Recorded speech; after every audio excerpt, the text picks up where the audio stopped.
Welcome students, आपको दारियालकम online classes में खुशामदीद।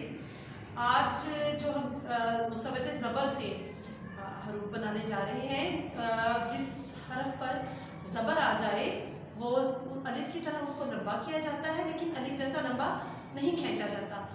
आज हम मुसव्वत ज़बर की जो है वो दोबारा प्रैक्टिस करेंगे। आए इसकी मशक करते हैं।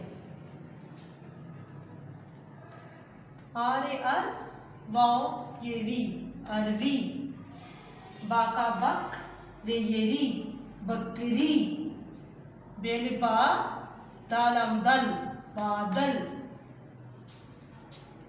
पालिपा पेलिपा पाड़े पड़ पापड़, चेलिचा दल रे दर चादर, मीवा मो टारेटर मोटर, आपे अप नून लिखना अपना, जा गाव जग में पानी डालो, फा लाम फल काट कर खाना, जग में पानी डालो फल काट कर खाना, बाजार में रश बाजार में रश है।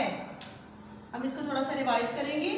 अरवी, बकरी, बादल, पापड़, चादर, मोटर, अपना, जग में पानी डालो, फल काट कर खाना, बाजार में रश है। जी, तो आपने मुसव्वत ज़बर से बनने वाले हरूफ की प्रैक्टिस की है। अब इसकी आपने बार बार दोहराई करनी है। अल्लाह हाफिज़।